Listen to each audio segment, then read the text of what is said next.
Okay, so today's portion is Exodus 30:11 through 34:35.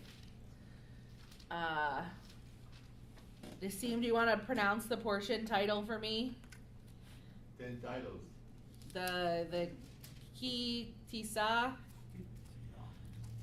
the Again? title of this portion. Okay.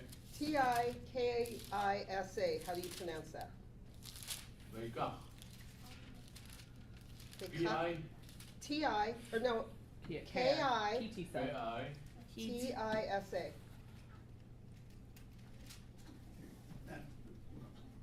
Means you will elevate. I should have prepped it. Yeah. I'm wondering which one of those words is elevate in Hebrew. Yeah. What he seems to know. Ki Tisa. Ki-tisa. Yeah. That's a good. The two words together, but when you have two words together in Hebrew and one word is a one-letter word, if you put them together, Ki-tisa. Ki Tisa. Okay. One word, Ki-tisa. When you elevate. So I'm going to do what's really hard for me, and I'm not going to start at the very beginning because I want us to get to the end of this portion. But does anybody have anything that's burning on your heart about chapter 30 before we get to 31, before we get to 32? Nothing other than the obvious that Yeshua is our ransom. Yeah, so they have to pay the ransom before they go into the land. Yeah. Obviously, like, it's an affordable amount. It's something that everybody, whether you're poor or not, or rich, you pay it. I think Prager, as well as several other commentaries that I read, made the specific point that, like, that means that everybody has the same share in, like, the tent of meeting or the tabernacle later. Mine says atonement money. ESV says atonement. So do you want to explain atonement? That could be Sorry. a whole. That could be a whole. Okay, so let's talk. No, it's okay. Let's talk about what does atonement mean? Like, why is that atonement money? Trying to see what the TLV calls it. I thought the TLV called it a ransom. It does, yeah. Okay. Well, it calls it atonement when you drop down to Oh, yeah. verse 16, 15, yeah. 16. Yes. Yeah, that's where I'm reading. Atonement money for the tent of the meeting. So this is interesting. I wonder if this is the first time we see that word. I think we've probably seen it before. Yeah, I because don't we think... have the directions for the priests already. So let's talk about what atonement means just for a minute, and then we'll get to chapter 32. What does atonement mean? Anybody? Covering. Sorry? Covering. A covering. Okay. I mean, for many reasons. Yeah. Yeah. Anybody else? Mine says expiation. Expiation. No, that's not. Offering as. What verse are you in? 15? Yes. Yeah. Okay. It's offering an expiation for your. No. It's expiation money. Expediation money. Expediation. Yeah, that's the word I grew up with, but I never understood what it meant. That's good. Yeah. I was not prepared to, like, biblically define atonement. Well, I do think. Do you want me to jump in for a second? Jump in. I'm thinking about it. I mean, I do think we will revisit this concept. I think atonement is more complicated than we tend to make it, because we do tend to make it. Oh yeah, it's the covering. It's often associated with blood, because we talk about Yeshua. Like Yeshua is the atonement. I'm not trying to just say that Yeshua is not the atonement. Yeshua is the ultimate atonement. But what that means is is more, I think, is more complicated than how we have, many of us, myself at least, have dealt with it over time. This is something I've been looking at on and off over the last year, and I'm not as far into the study as I would like to be.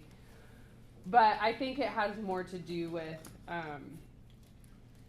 here I think it's talking about, so yeah, atonement money, it's like, what does that mean? And so it's like, so clearly it's like having to, if you have to atone, there's something you have to atone for. So there's sin involved, or there's brokenness, or there's something going on here. Make things right.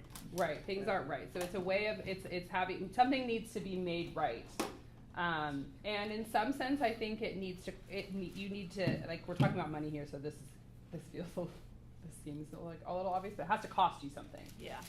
Right, like making something right that has been wronged you kind of need to feel the cost a little bit. It tends to be one of the themes that I see with atonement. So it's a way of making things right. And here, I don't remember, and it's interesting here because it is talking about an offering. It's not directly talking about sin, but I think there's still this idea of, we're broken people living in a broken world. And so we're, to things being made right, and also just contributing toward, so this money would probably be going toward funding the day-to-day processes and things that are going on in the tabernacle. And so there's also this invitation that everybody gets to be a part of it. So it's this idea, I think there's this constant idea that like everybody can be brought back into right relationship with the Lord, whether they maybe specifically know like what the separation is caused by, what sin or whatever is caused by or not. So I don't know. I think atonement is really complicated, and it's really hard to really simply explain. Yeah, I was just looking up the name of that book called Rethinking Atonement. I haven't read it yet, but it's on my list. Did you? Yeah. You'll probably make it through it before me. I'm not that far, but. Well, I find with atonement in this, obviously these people did not come out of Egypt righteous and sin-free. I mean, nobody was, right? So now we're wanting to set up a space for the Lord to dwell, and by giving that in there, that atonement, this is the first. And this atonement that they're asking for, an atonement offering, even before we haven't even hit the sin of the golden calf yet. Right. So we're just talking about the basic human nature of when they came out, and we're going to set up this place that we want God to dwell.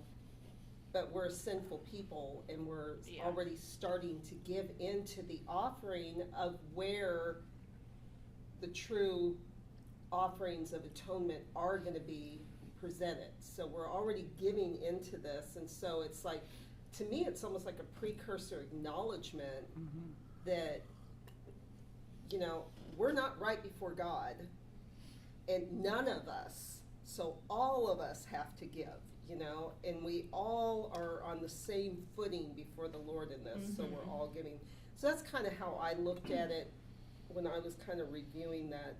Atonement was, every day we really need to do self-evaluation, but this is a big corporate, okay guys, you came out, but you're really not in a good place. You're not righteous. I think it's interesting that the beginning of this chapter starts with calling it, like, saying you have to pay a ransom, and then it gets the atonement. And so I do think also part of this idea is the built-in, like, you all belong to God, and so, like, for you to go into the land and live freely, like, you need to make a public declaration of, like, it's the Lord that brought us out of Egypt. It's the Lord who owns us. We belong to him, and we atone for our souls. We pay back this ransom so that, like, knowing that we belong to him. It's obviously a foreshadowing of, like, Jesus is going to come and ransom all of us and buy us back. Yeah. Yeah, Oh, go ahead. I looked up the Hebrew Yes, word, thank just you. a little bit about it. It's kafar, and for definition and meaning, it says to cover, to atone, to make reconciliation, to purge. And then under meaning, to cover, to E-X-P-I-A-T-E. Expedite. E-X-P-I-A-T-E, expiate, I guess. Mm-hmm. Condone, to placate, cancel. Mm-hmm. So that just kind of opens it up even a little bit more. Yeah, I've always struggled. I like all these descriptions. I like that that this is associated here with money, because it kind of conveys what is the purpose of money. Is an exchange. You give something and then you receive something. So it's kind of this exchange between God and Israel that's happening. But you know, it seems weird in my Western mind and other things that you can, it says exchange, atonement for your lives, that you can pay money to receive your life. So Yeah, and Right. I think putting it through our Western lens makes it difficult, but I think what it is and more is like a recognition that we belong to the Lord, and like atonement includes reconciliation, and reconciliation for the Hebrew mindset is never like free. So like if I hit Emma's car and my insurance covers it, like that's actually not enough. Like I should do something else on top of that like costs me something, as a way of saying like, I'm so sorry, this was inconvenient for you. How can I make you whole and make us like in right relationship again? And so it's like, it's more than just like buying back your life. It's a recognition of like, my life belongs to the Lord, and he's the one that brought me into the world. He's the one that like really ultimately owns my life.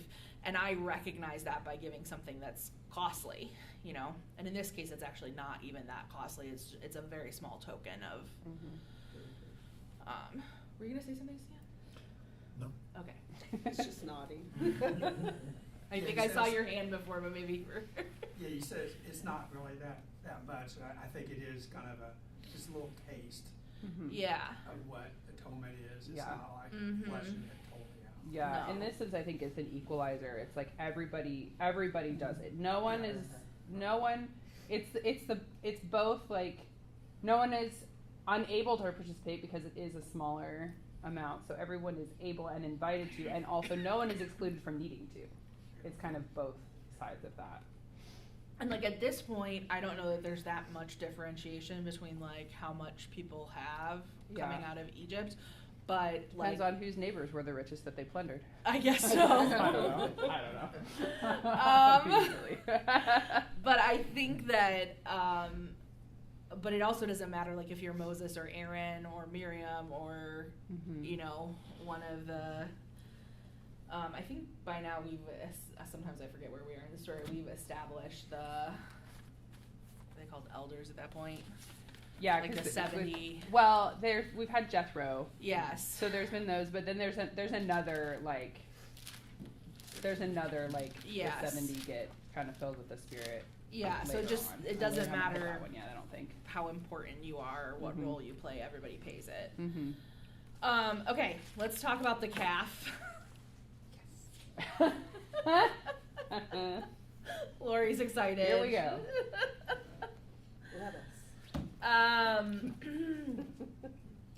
Yeah, we're sitting in a circle. There's lots of room for people to talk. I have things to say about this, but also I feel like everybody else is going to. And I want to make sure we split our time between, we talk about the calf a little bit, and I really want to talk about when Moses says, like, show me your glory. I want us to have a conversation about that. So, any thoughts about the narrative, like what happens with Moses being up talking to God, and like specifically the part where the people make the calf? Well, who actually makes the calf? Let's talk about that. Whose idea is it? Let's go there. Whose idea is it? The people's idea, but Aaron does it. And Aaron does it. Okay. And depending on the original narrative or what Aaron tells Moses, how does the calf get made? He threw it in the fire and poof. So very, I feel like it's such a good example of like the way that kids describe what happened. Yeah. Sometimes. It's like in our human nature. Sometimes even adults. When I worked in Yes. HR and people would tell me people would say things, I'm like, I feel like there's another version of this story somewhere. Sometimes even the high priest of Israel, apparently. Yes, yes. So the people demanded, and then what's the next thing that happens right after that? People go to Aaron and ask him. Mhm. What's the next thing that happens after they go and ask him? Well, he asked for the gold, right? Yeah, he says, "Give me your gold." Yeah. I find that such an interesting progression, and like we obviously don't know because we don't have every part of this conversation. But like, why didn't Aaron say, like, "Be patient, Moses is coming back"? I also even find the way they say, "The man that led us out." Right. Like, they don't give God any credit for it. Like, have they forgotten who God is, or are they just like justifying their own need? I find some of the language in the conversation really interesting. If I remember right, they label the calf as with the tetragrammaton, right? Mhm. They do, and they refer to it as Adonai or the Lord. And then what do they do to honor it? Like, the first thing that happens after it comes out is they label it and they set a feast. Mhm. Yeah. Which is like, so far we've only seen that, like, God commands a feast and they do it, but the people decide this God, little g, is worthy of having a feast. So we're like full on into worshiping the calf. The other little thing about the gold, it's all the gold rings from their ears. And of course, for me, like symbolism, I keep thinking first thing we say to Israel is Shema, hear, O Israel. Mhm. And he says, break off the rings from your ears. Like, there's like, to me, there's like this connection in that, and I might be Yes. a little overreaching on it, but I find it very, not the rings off your fingers or toes or whatever. It was take the rings from your ears and hearing the Lord, like that connectivity to the ear, and to give that to another God rather than, so that, I just see a little, for me personally, when I read that's one of those things that pop out, because I'm always looking for the Shema moments in Scripture. So when I see them taking something from their ear and giving it to another God, that distorts that relationship there. I mean, and supposedly they have like rings in their noses, necklaces, anklets, Mhm. bracelets. Like, that's not insignificant that Aaron says specifically, Mhm. give me your earrings. Yeah, I thought that was, Mhm. Yeah. That was a lot of earrings. a lot of earrings. Yeah, I mean, we don't know how Unless it was a real small. Right. big We the don't- golden yeah. calf was. I Yeah. think we always imagine it as being huge, but we actually don't know. Yeah. But it is also a lot of people. Well, according There's to 2 the million 10 people. Commandments with Charlton Heston, it was huge. Also, hopefully Perfectly it wasn't accurate. that much, because in a moment it's gonna get ground into powder and they have to drink it. So Yeah. I've heard the case made that they weren't wanting to worship another God. They just had Moses to lead them on the way. And so they just want another object that would remind them of the God of Israel to follow. That they weren't necessarily say, let's exchange the God, one Mhm. God for another God. Yeah. Yeah, I mean, because Aaron does say in verse 5 that Aaron makes a proclamation saying tomorrow will be a feast to Adonai. Right. Yeah. So, yeah. So in some ways it does, but it's yeah, I it's think that's still a really such- generous interpretation. well. I think Yes. there's something there, but I think it's Yeah, I mean, I don't think it's like purity of heart Yeah, worshiping no, Adonai, yeah, but no. it doesn't seem like it seems like there's mixture. There. Yes. And There's mixture. they're specifically breaking one of the 10 commandments sure, that the Lord yeah. just gave Yeah. them Yeah, to not absolutely. make an It's an honor. image. Mhm. And I think too, like, their language betrays them, because they don't say, like, Moses is missing, we miss having word from Adonai. They say, like, they're not recognizing when they say at the beginning, like, the man that led us out of Egypt isn't to be found. Like, they're specifically like not honoring God as the one who did that. So they've like forgotten about God and who He is, you know. And I think you are right. There is the mixture is a good way to say it. Yeah. Because it's not all like we have abandoned God and His ways and we don't believe in Him anymore. But because I think it's also Aaron, like it's also Aaron kind of caught in the middle of like I think Aaron is kind of like struggling with like not wanting to turn his back on God, but also trying to appease the people. Mm-hmm. I think so. I think there's mixture in Aaron too, which is a leadership problem. And I think, and then I'm going to go to Faith in there. I think that, like, this is specifically, like, as I was reading the portion the first time this week, I was like, why is God, like, re-saying these specific commandments over and over again? And part of the reason is this story.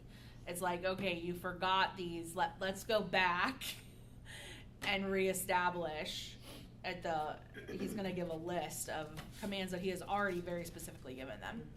Yeah. Well, when I read it too, you think there's a type and shadow of Yeshua in there and holding on to be faithful for us to the end, because he says, when I return, that man who went away, will he find faith on the earth? And there is that temptation to make an idol, to look at a man or look at a leader or look at something else that we can grab onto, rather than trusting in his commandments and that he is spirit and led by the Spirit. Because he's taken too long. Taking a very long time. But he's coming soon. Yeah. Well, I think the part. Yeah, I think. Oh, will sorry, you remind Jim? me your name? I'm sorry. Jim. Jim. Yeah, I believe there is some writings that they say that this was the mixed multitude. These were not the Jews that wanted the golden calf. So it was just the Egyptians that came with Israel out of there. But it may be just wanting to blame somebody else yourself. Yeah. But I don't I don't think that we can conclude that from the text. Yeah. Well, and also like in verse 4 where they said, "This is your God Israel, which brought you up out of the land of Egypt," which is how the Lord identified Himself to them. I am the God who brought you out. Because so it's not even like this is your God. They're also giving credit to what brought us out of the land of Egypt. But this image, this golden calf, I mean, we turn around and jump forward to 1 Kings 13, and now we've got them making calves and setting them up in Dan's territory. And so we're still got this, there's something in there about this molten calf, this calf. And then, of course, if you go to India, you can't, if you hit one with a car, you're in serious trouble. You can't, I mean, there's something about this specific image. And so they're taking that image, they picked that image. I mean, unless, of course, you want to believe that he threw it in the fire and poof, out came a calf. But they took this specific image and they're giving credit to an image and calling it God. And giving credit to that image for bringing them out of Egypt. And I keep thinking, from the Lord's perspective, to look at that, what have you done here? To him, that was holding another God before him, or holding an idol ahead of him, and giving that idol credit for what he had done for these people. And it's like, no wonder he's like, I ain't going with you people, because that to me is, that just the fact that they gave credit to that, like that's one of the things, one of those scriptures, that part that I get really hung up on and kind of grieve over it. And it's like, and you didn't learn, because you're still making this years later, let's worship this again. And it's like, what's up with that? And why a calf? And it's just, So it's one of those sticking points that it's like, there's something that's got to hold there on these people. Come on over, Nola. Thank you. Or sit there if you want to, whatever you prefer. You're welcome to come over, but you can stay there too. Thank you. So I'm confused later when it was okay for Moses to have a bronze snake made and put it on a pole for the people to look at. Why was that not like a golden calf, having Yeah. this bronze snake put on a pole and looked at? So I think one of the things is the Lord specifically commands that, and one of the I know. things that happens later in this, one of the things that happens in this portion is the Lord gives a lot of directions and says, like, it has to be done exactly this way and only for this purpose, or like people will be struck down or separated from their people. So like the Lord is separating not just the holy and the ordinary, but also like you do things according to the way He writes. Or the way He commands, or not at all. Like there's no gray area. And also, It smells like electrical fire. Does anybody else smell that? No, it smells like ozone. And It's not put my jacket on. No. No? It's electrical. I smell it. Okay, I'm sorry. no, you're okay. Later on, now I can't remember exactly what it is. I just read it recently, but later on, they are commanded to destroy the bronze serpent because they start worshiping it. So it is for a specific purpose, Yes. but then also like in John 3, it's the example of like, just as you lifted up your eyes, so you must Right. look upon the Son of Man, and so yeah, I mean the biggest difference is that it was instructed by the Lord, and it wasn't to be worshipped. It wasn't to be the Lord. It was to demonstrate power of the Lord and to give them something to look at. And so I do think that they're really different situations, but it does later command. Again, I just read it recently, but I can't remember exactly where it is now. But it does, like, they're commanded to destroy it because they still had it, and then they started using it as a worship. And so at that point, it's like, this is not what this was for. You can't keep this. You're supposed to destroy it. Okay, so I also think when I'm tempted to think like, oh, the Israelites, like they had the manifest, like the cloud, the fire, and then like they literally, like this generation has seen God do so much, and then like how could they? But I really try to recognize like, oh, that's me. Right. Like I think that should be the point of part of this story for us. Is like that's us. We get impatient with the Lord. Like He's quiet, or He said no, or He said wait, and we get impatient and are wondering like, should we do things our own way? Should I just take control of this situation and hopefully we're not making actual idols, but yeah. So I always think that should be part of this story or part of the way we interpret the story is to be like, that's me too, and that's part of the point of it. Okay, yes? Yeah, I'm Joyce, go ahead. Did you want to say something? No, okay. Okay, so anything else about, there's a lot we could talk about, and we can come back to it if we have time, just about like the Lord's anger versus Moses' anger and the way the rest of that's, but I really want to skip down to show me your glory unless there's anything else people want to talk about in the calf story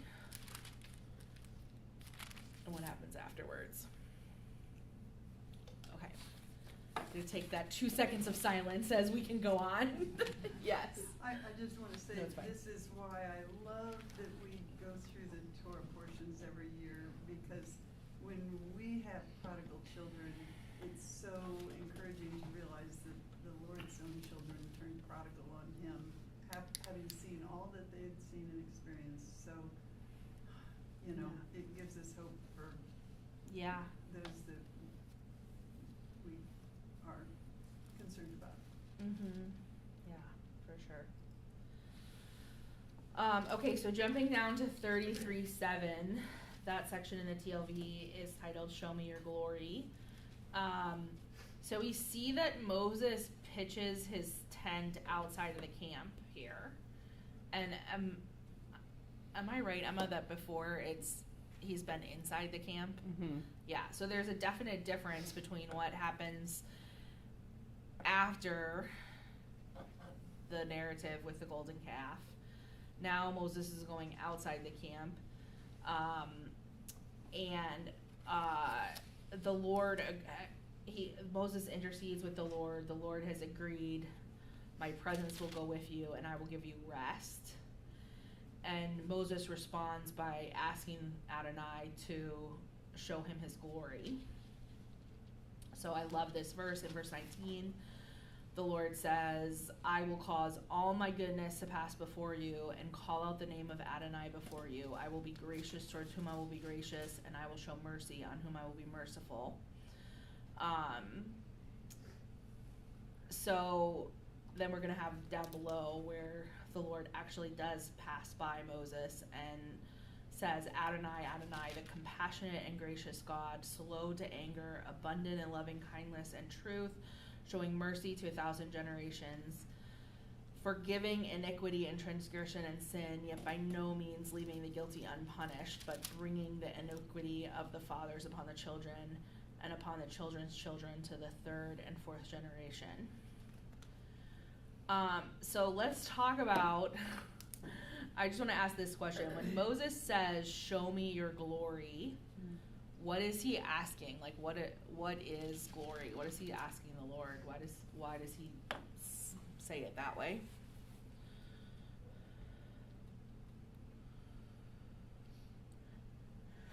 I mean, this is clearly different than just like, you know, when Adonai met with Abraham, because Abraham didn't die. So there's something about, I don't know if the form that he takes that's relevant to it, if that's the way to term it, I'm not sure, but Or saying I'm going to pass beside you and you can only look at me once I've actually passed. Yeah, it like clearly the way that Adonai took it was like, look at him in his full glory because of his face, you know, because otherwise he would die. But it's different, it seems, than just, and maybe just isn't the right term, but it's different than the angel of the Lord. That makes sense? For sure. Which is interesting to think about. Yeah, like how do you, what is the difference there? I should have looked this up. Does anybody know what word is used for glory right there in Hebrew? It's okay. I'll look it up. Thank you, Faith. I did know this actually at one point. Show me your glory. I mean, already in verse 11 it said Adonai spoke with Moses face to face as a man speaks to his friend. So he's not basically, you know, we've got that relationship, and then, which seems pretty awesome relationship, but then Moses takes it one step even further, and he says, now then I pray if I found grace in your eyes, show me your ways, so that I may know you and might find favor in your sight. So he's like taking it another step.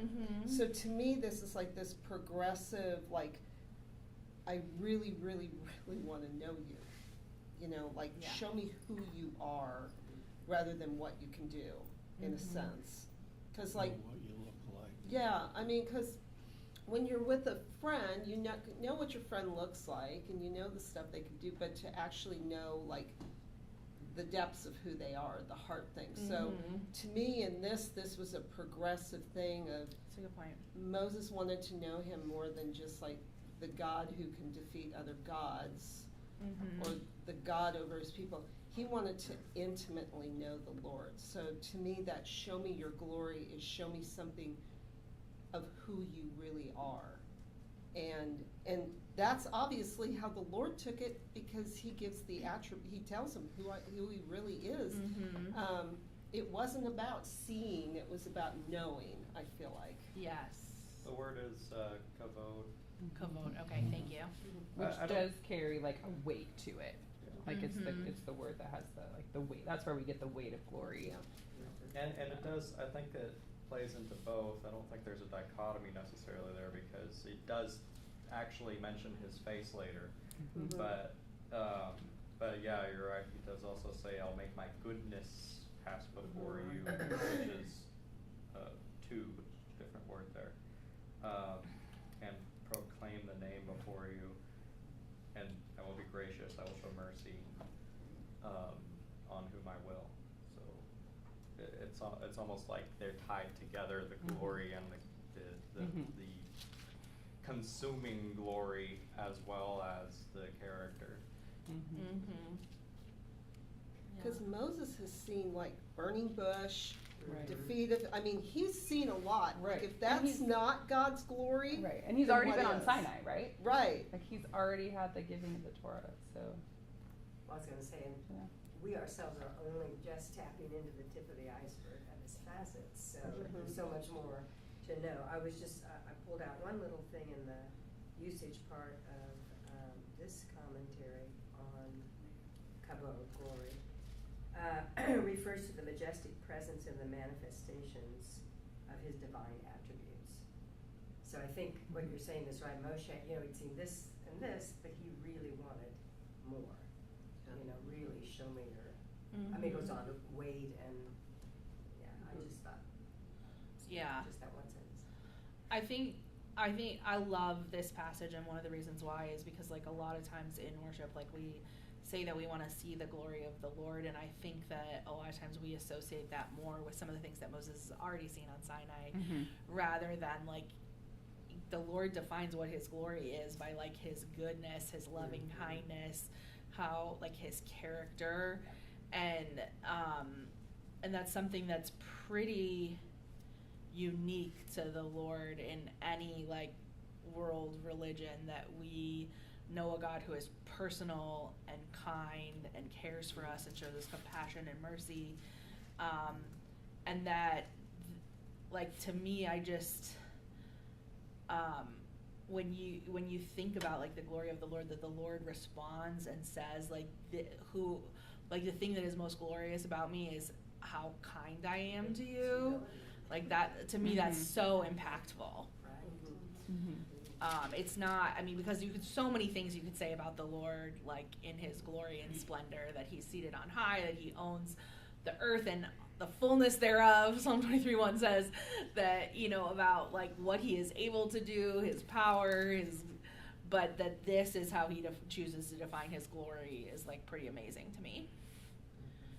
I wonder if the way the Lord described it to Moses was, in the part being enlightening to Moses, because like there was apparently significance to being able to see his back, and not his face, but then the Lord goes on to describe his character traits as well before he goes into that. So it's like I wonder if what the Lord had in mind was different than what Moses had in mind, or maybe not different, but more. Well, yeah, and I think Moses is like a 3-year-old asking, like, like that's what I think of in like this interaction, is like not really knowing their parent fully and being, asking them a question about who they are. They have no idea what kind of answer they're gonna get, And it's almost like intimacy, like relationally. Yeah, like sure. closeness. Like I want to, see what you really look like. Yeah. Were you gonna say something, Emma? Yeah, I just was thinking about kind of even the contrast between this like show me your glory passage coming off of like Moses is, the interaction right before this is basically Moses quote unquote reminding, because it's not that the Lord forgot, but like of his promises, because the Lord is so angry with the people, and he's saying,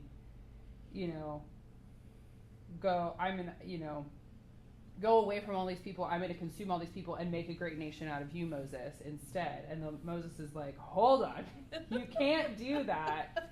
You have to be faithful to your covenant, which I think of one of the great purposes of that is to settle this in Moses about this. But it's like, this is what you've promised and this is what you've said. But at the same time, he's still interacting with the Lord there with the Lord's like his wrath, his anger. And so then, and then they work this whole thing out with the people, and there's still, like, obviously he doesn't wipe out the people, but there's still consequence, and there's still, they know, all the people are very aware that the Lord is angry and not happy with what is going on. And then the Lord is again, like, repeating this, like, I'm going to take you up to this land of milk and honey. And then Moses is like, show me your glory. And so it's just this, it's like, there's like this contrast. It's like, it's almost like Moses is almost, I don't know, this is kind of how I picture it. This is the Emma interpretation of like he's seen his wrath, and so he wants to see his goodness too. Like he needs to, I think Moses kind of needs this revelation or this encounter with like the full character of the Lord. Because wrath is a part of it, consequence, punishment. It's like good parents, right? Like there's the unconditional love, like, you can always go to them, but there's also the, like, if you do exactly the opposite of what I said, there's a consequence for that. And so, so I think it's almost like it's this interesting picture of just like the fullness of the character and who God is. Yeah, and I don't know the exact timing because the passage doesn't say, but like this seems to be right on the heels of all these other interactions where it's very, to me, like whiplashy, like like the Lord is burning with anger. Moses comes down, throws the tablets. He's really angry. Then he has to go back up, and like the Lord. Prager specifically points out that the Lord doesn't scold him, but the Lord's obviously not happy that he did that either. Like it's not that that was not what he was supposed to do with the tablets. So it's, and then that they have this like amazing interaction on the heels of that seems pretty quickly behind. Right. Yeah. Well, I look at it a little bit like this is my answer. It's like Adonai saying this is the answer to these problems. Is that when you know me and you know my goodness and my compassion and my graciousness, it will keep you from those problems. Yeah. It's an intimacy thing, but it's almost like, okay, he's answering this way because that's the answer, is to know him. That's and a great you point. won't struggle with all these things so much. Yeah. Well, it keeps you, but it's going to keep you even when it's going to pull you back in, even when you right. have because we'll still sin, but yeah.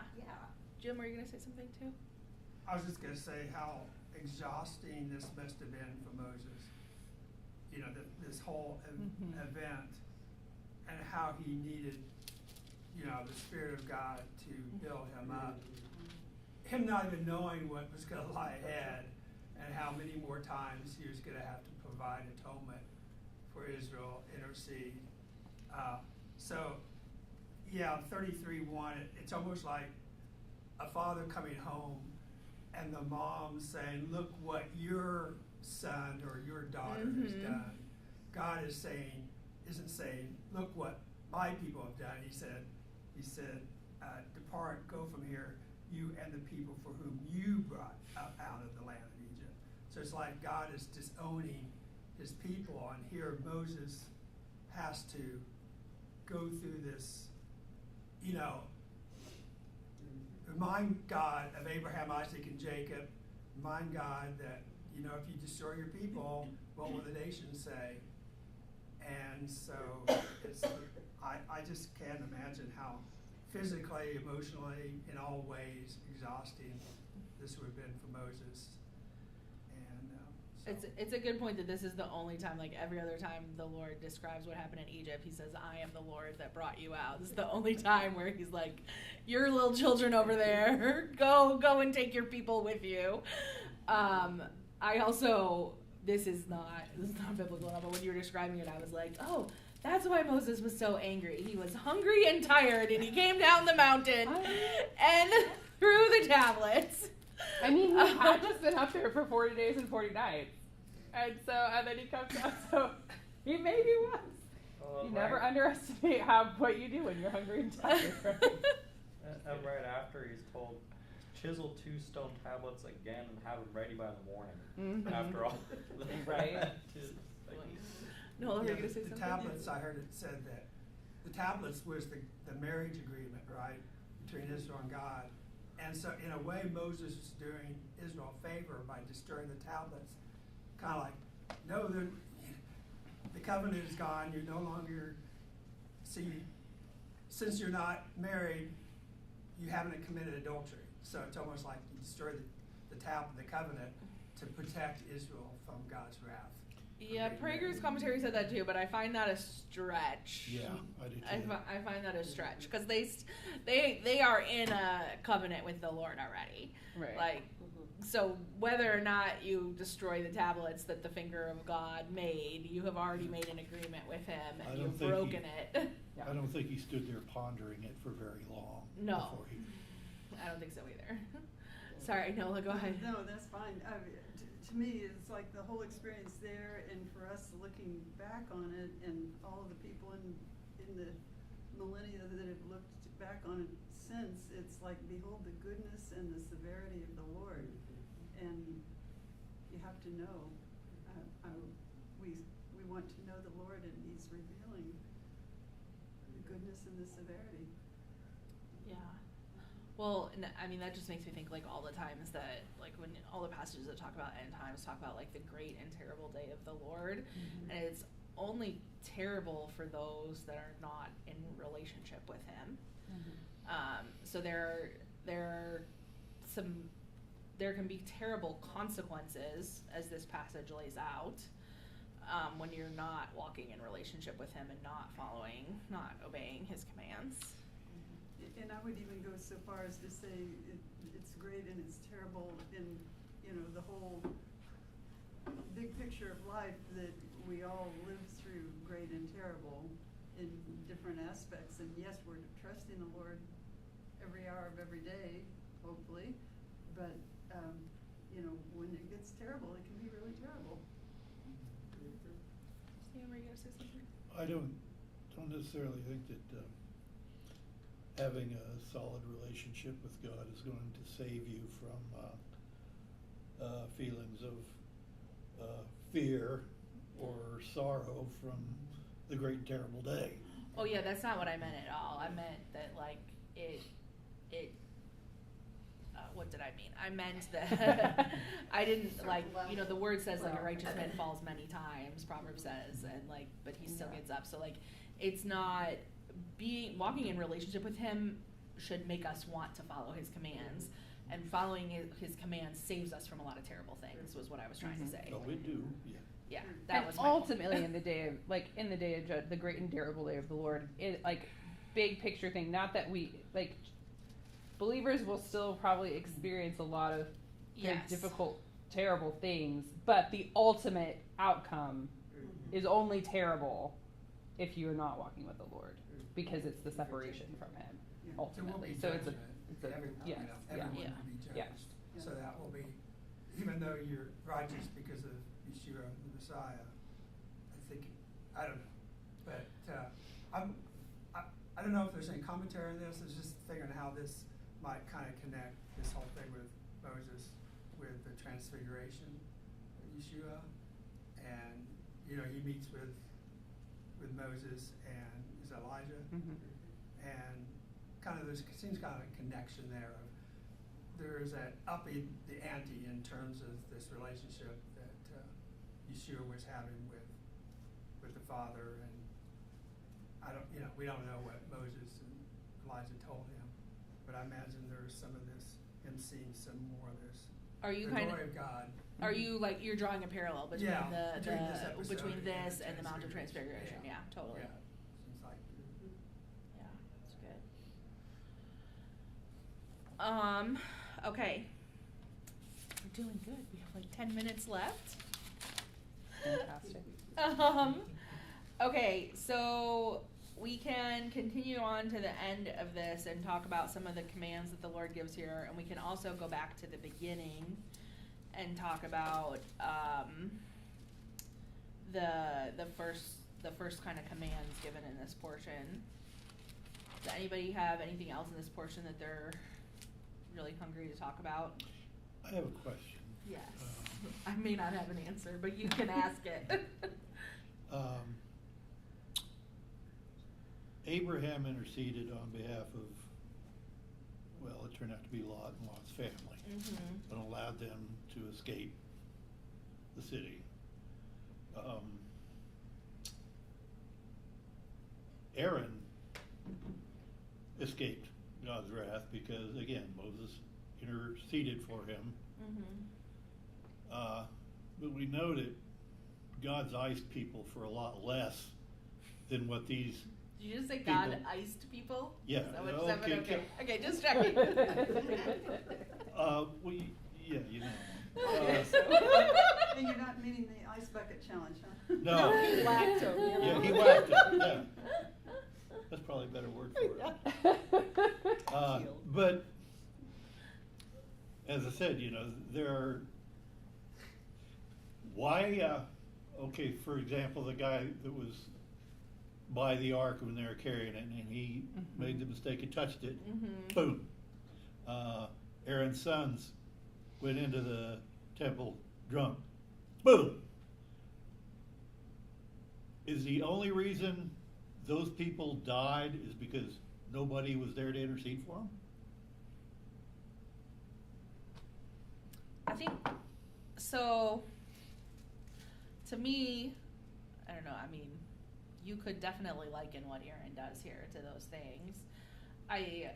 Because like especially, is it Uziel or Uriah that touches the? Is Uzzah? Okay. So I mean, like that is like an instant, like he touches it and there is instant judgment, right? And that is something that God specifically, I'm totally verbally processing right now, so anybody jump in anytime. That is something that God specifically has told them, like that's not how it's to be carried. Okay. But we also know that like it's so hard, that story's so hard for me because it seems like, oh, he's like, his heart is in the right place. Yeah. He's trying to honor the Lord. I don't know. I mean, that's like an instant consequence, which we do not see here. Well, even David seemed to struggle with that, right? Like it's reported that he was upset about that. But I think there is a differentiation between that and like, because the things you described where people were instantly judged were like pertaining to the sacred things that there were laws about, whereas what Aaron did was he wasn't in the temple yet, he wasn't touching the holy things, and I don't know the answer of why that's significant, but it seems to, these sacred things seem to have significance regarding that. It's like the Lord's drawn a line, and once you cross that line. It's almost like you are a representation of the Lord's throne room on earth in a way, where, and that's kind of instilled in these sacred things. I'm also wondering if like the people are still in their infancy here in this story. Like they've just been given the 10 Commandments. This is one of the first it's the first major breaking of them. Like later, the people supposedly have matured more in following the Lord. I wonder if there's like a swifter consequence. I don't know. That's just a thought I had. You got any thoughts, Emma? Well, if we go back to the 13 attributes, right? Compassionate, he's gracious, slow to anger, abundant in loving kindness and truth, showing mercy to 1,000 generations, forgiving iniquity and transgression and sin, yet by no means leaving the guilty unpunished.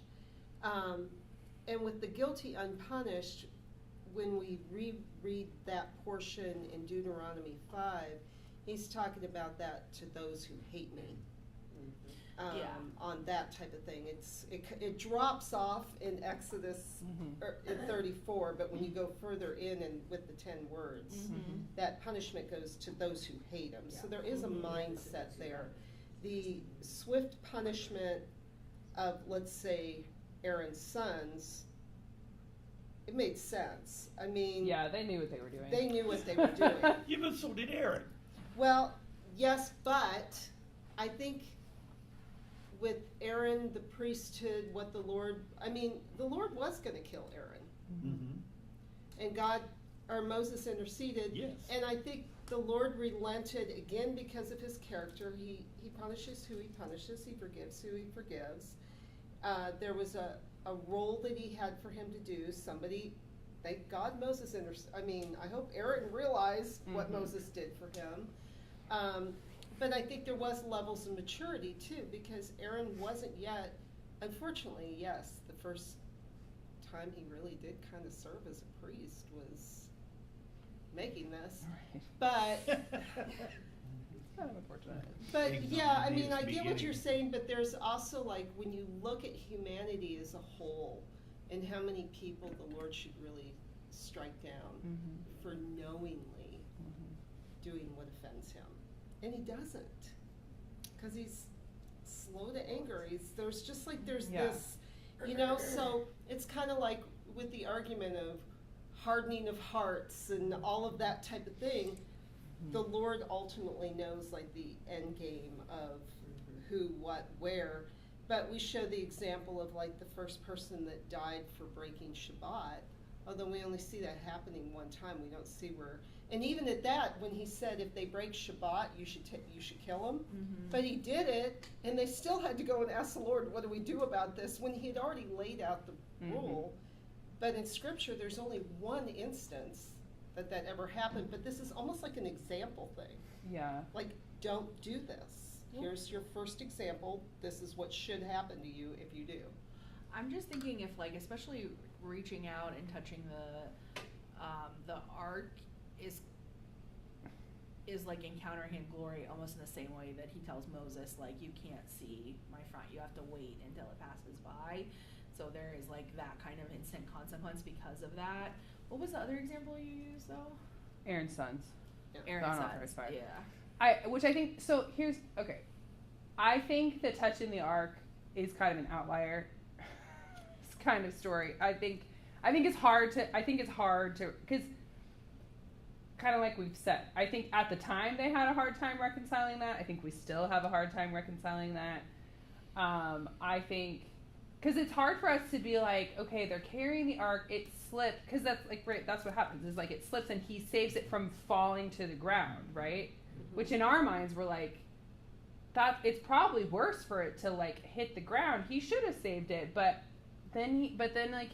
I don't know. That's a difficult story to deal with, but I do think it's kind of an outlier, and we don't know.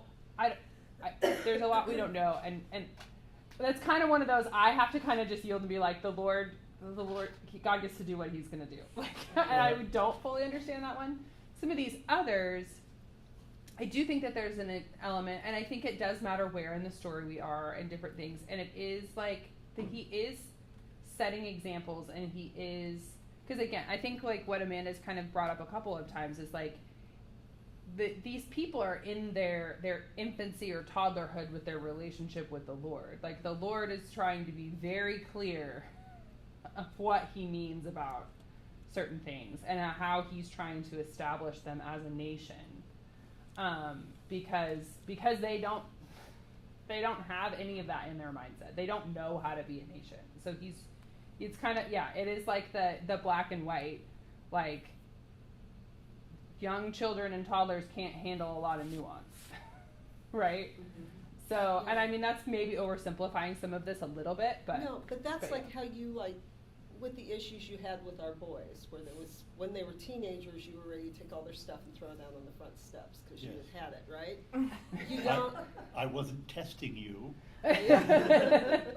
So the thing is, like, you can't do that with a 5-year-old. Like, if your 5-year-old's disobedient, you don't throw all their stuff out in the front lawn and say, you're out of here, go find a place to live. If your 18-year-old has decided to be extremely disobedient and rebellious, they're of an age where you could throw their stuff out on the front steps and say, I've had it, you don't like the rules in my house, go live somewhere else.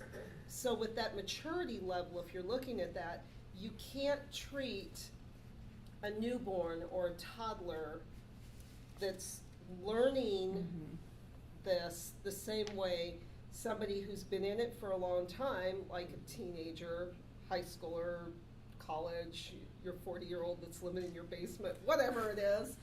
But, you know, there's these levels, like, and I think the Lord took his people through levels of, this is a father-son relationship. And so to me, it's like this learning curve of God's grace and learning curves, but you do hit a point, I think, where all of a sudden it's like, you know, this is how it's gonna be, and if it hadn't been for our son's mother who interceded on behalf of them. Because their mother was my friend and I listened to her. Yes, they would have been out the door. I so. think too, like, I don't know why there's not an opportunity in other cases for that to happen or a person, but I think too, like that's specifically included in scripture, just like partially just because like the Lord wants us to know that intercession moves his heart and quote unquote changes his mind. And he hears his people. He hears his people and he acts accordingly. I'm sorry, no, go ahead. No, go ahead, Stan. Go ahead, Stan. It just occurred to me, that's why I've been so, It's a good Torah study when Going- Stan starts getting antsy. going back, and I'm sorry about, you know, spending too much time on the ark thing. No, it's But great. it just occurred to me that, yeah, he was struck dead, but maybe that wasn't punishment. Yeah, exactly. Hey, Could be. you're right. And I'm just speculating here too, but there's something about God looks at the heart and knows the heart. And those who love me, ABC, those who hate me, a different story. And of course we see that with David, though he was seasoned and went ahead and committed adultery and murder, yet he was a man after God's own heart. So God responded to him differently. And you can see that Jacob I loved, Esau I hated. And just to kind of tie a bow around that, because the Lord also says, those I foreknew. So if we just take that, he knows ahead of time who's going to respond to him, who's going to harden their hearts, who's going to turn and never come to repentance. So. Well, and I'll just close on this, that like David is a good example because the reason he's known as man after God's own heart is he sincerely repented. Yes. Right. Sincerely So, repented. and we do see some repentance in this story Yeah. where I believe, am I right about the time? I read it so many times I can't remember now, that like the portion kind of ends on the people stand at their tent and worship while Moses meets with the Lord. They're not looking for other things to do anymore. So that's a good place to end today. Sorry, can I say one Yes, more thing go ahead. with Stan's question? One man died because of touching the ark. There were still almost about 3,000 men that died because of this. Were killed. Yeah. Just one more thing, 1 Corinthians 10:11. Now these things happened to them as an example, and it was written down as a warning to us on whom the ends of the ages have come. Yeah. Yeah. It's a warning. It's good. All right. Thank you for being here. Thank you for talking.